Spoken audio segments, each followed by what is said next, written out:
کہ آپ کی بارگاہ میں ابو غالب فضل اللہ نامی ایک مشہور تاجر حاضر ہوا اور عرض کرنے لگا کہ اے میرے سردار، اے میرے غوث پاک، آپ کے نانا جان حضور اکرم صلی اللہ علیہ وآلہ وسلم کا فرمان ہے کہ جس شخص کو دعوت میں بلایا جائے اسے دعوت قبول کرنا چاہیے، تو میں اسی لیے حاضر ہوا ہوں کہ میں آپ کو دعوت میں لے چلوں۔ آپ رحمت اللہ علیہ میرے گھر دعوت پر ضرور تشریف لائیں۔ سرکار غوث پاک نے فرمایا اگر مجھے اجازت ملی تو میں ضرور آؤں گا، میں مراقبے میں جا کر اس کی اجازت طلب کروں گا۔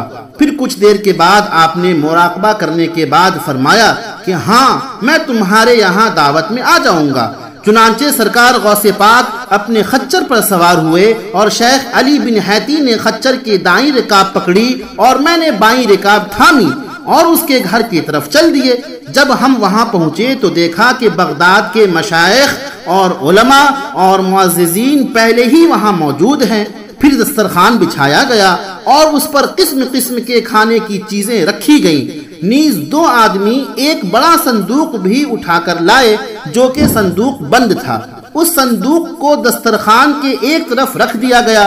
پھر میزبان ابو غالب نے کھانا شروع کرنے کی اجازت دی، مگر اس وقت سرکار غوث پاک مراقبے میں تھے، لہٰذا نہ آپ نے خود کھانا شروع کیا اور نہ ہی آپ نے کسی کو کھانا کھانے کی اجازت دی۔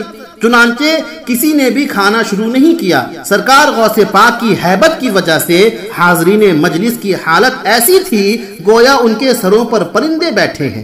پھر سرکار غوث پاک نے میری اور شیخ علی بن حیتی کی طرف اشارہ کیا اور ارشاد فرمایا کہ وہ صندوق اٹھا لائیے اور اسے کھولیے۔ جب صندوق سرکار غوث پاک کے سامنے لا کر کھولا گیا تو اس صندوق میں میزبان ابو غالب کا لڑکا موجود تھا جو پیدائشی طور پر اندھا ہونے کے علاوہ جوڑوں کے درد میں مبتلا تھا، کوڑھ کی بیماری اور فالج کے مرض میں بھی مبتلا تھا۔ غوث پاک نے اس سے فرمایا قم باذن اللہ، یعنی اللہ کے حکم سے کھڑا ہو جا۔ بس اس حکم کی دیر تھی کہ لڑکا نہ صرف دوڑنے لگا اور اس کی بینائی لوٹ آئی بلکہ وہ ایسا تندرست ہو گیا گویا وہ کسی بیماری میں مبتلا ہی نہ تھا۔